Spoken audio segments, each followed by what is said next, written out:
Caitlin Clark wasn't looking for much more than a quiet moment and a familiar meal when she stepped into a McDonald's one unremarkable afternoon. There was a certain comfort in the glow of the golden arches, in the hum of orders being called out and fries being swept into red containers. To anyone watching, she was just another customer in line, albeit one with the poise of an athlete who knew how to handle crowds, albeit usually under brighter lights. The hustle of the fast food joint buzzed around her, busy with the quiet chaos of wrappers, crinkling, and soda machines dispensing with their mechanical sighs. But before we proceed further, don't forget to smash that like button and subscribe. Caitlin wasn't used to being out of the spotlight. Even in a hoodie and sneakers, she carried an unmistakable presence.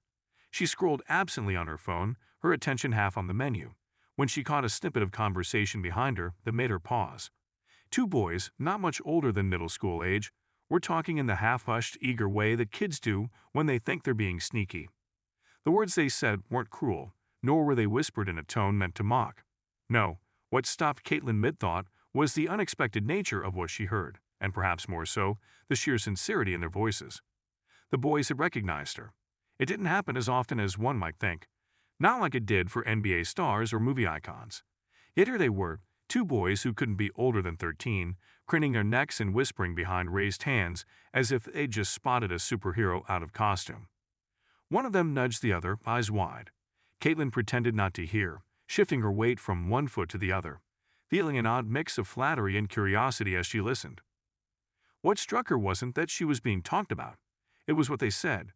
It wasn't praise for a dunk or an admiration for a clutch three-pointer that lingered in their whispers. Instead, one of them leaned in and spoke with a kind of reverence she hadn't expected. "She's like the best out there, even better than some guys." There was no doubt in his voice, just plain truth, as if he were recounting a fact he'd read in a history book. Caitlin felt a smile tug at the corner of her mouth, the kind that comes when pride mixes with amusement. It was a strange thing to be standing there, surrounded by the chatter of people ordering Big Macs and Happy Meals, while behind her, two kids expressed a kind of awe that felt genuine, raw even. She wondered for a split second if they knew how much weight their words carried. The gravity of being recognized not just as a talented athlete, but as a standard-bearer who transcended comparisons. In that moment, she was no longer just Caitlin, the college basketball phenom. She was Caitlin, the symbol of what could be, even in the simple setting of a McDonald's queue. The boys continued their quiet exchange, their voices rising with the careless excitement of youth. One rattled off a play-by-play of a game she'd won, miming her movements with all the dramatic flair of a sports announcer. Caitlin had to suppress a chuckle. The scene was almost comical. The way he waved an invisible ball and pretended to sink an impossible shot, complete with the exaggerated swoosh of an imaginary net. His friend joined in, narrating a moment where she'd juked past a defender like it was a tale worth telling for years to come. To them it was more than basketball. It was legend, happening right in front of a soda dispenser. Caitlin took a moment to process the scene. Here were two boys, likely spending their afternoons debating sports, arguing over stats, swapping stories of games watched and highlights replayed. In those moments, the game wasn't just a game.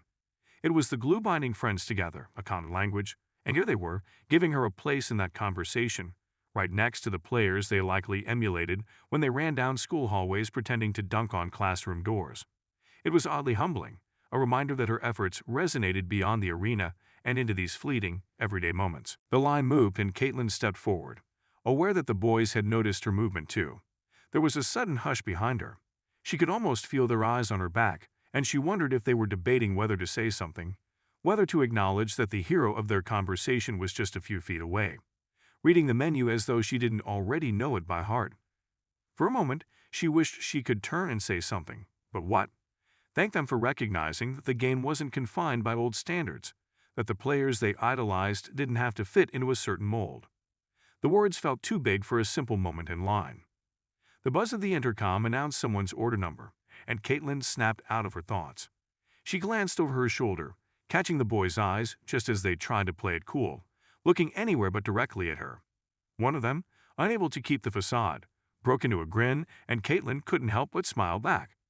It was a quick exchange, barely a few seconds, but in that instant, the gap between athlete and fan narrowed to nothing.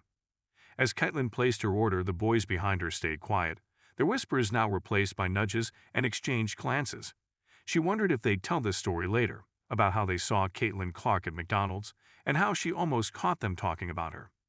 Maybe they'd embellish it, add in some detail about how she turned around and shared a joke or nodded in acknowledgement. And maybe they'd skip the part where they just stood there, too stunned to say anything. That's how stories go. They grow legs and walk into a mix of truth and fiction, becoming a part of the shared memory of friends. For Caitlin, the moment was more than just another fan encounter. It was a snapshot of something larger, a quiet nod to the work it had taken to reach this place, not just in basketball, but in recognition. It was proof that the hours on the court, the sweat, the repetition, and the sheer love for the game didn't just exist in arenas filled with thousands. They found their way into these small, unnoticed pockets of life too, where kids whispered excitedly over fries and daydreamed between sips of soda. Caitlin collected her tray, the subtle warmth of the encounter still lingering as she walked to find a seat. The boys were behind her, probably buzzing with the kind of energy that only comes from a surprise encounter. She half expected them to break their silence any moment, to rush up and ask for a photo or an autograph on a crumpled napkin. But they didn't. They let her sit, glancing over only now and then as if making sure they hadn't imagined the whole thing. It was oddly respectful, a rare moment of shared space without the usual noise of fandom.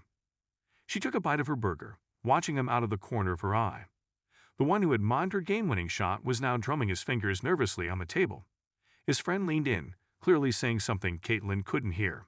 Then, like kids who dared each other into something that neither really wanted to do, but couldn't back out of, they stood. She could see their hesitation, the way their steps were half confident and half hoping she wouldn't notice. They stopped at the edge of her table, shifting awkwardly. Caitlin set her burger down and looked up, giving them the slightest nod and invitation without words. The bolder of the two stepped forward, taking a breath like he was about to dive into a pool. "We just wanted to say, you're awesome." It was simple, but it hit with a kind of unexpected weight. Caitlin's smile widened, and she felt the lightness she hadn't realized she was missing. "Thanks," she said, just as simply, as if she were accepting praise for a great game from a teammate. The boys exchanged another glance, this one charged with that mix of pride and disbelief that comes from doing something brave. They mumbled a quick goodbye, half tripping over each other as they headed back to their seats. Caitlin watched them go, the echoes of their whispered admiration still playing in her mind. The scene was ordinary in its setting, yet extraordinary in its implications. It spoke of the changing landscape of sports, where girls growing up saw someone who looked like them taking shots that mattered, and boys growing up learned that greatness came in many forms, wearing different jerseys.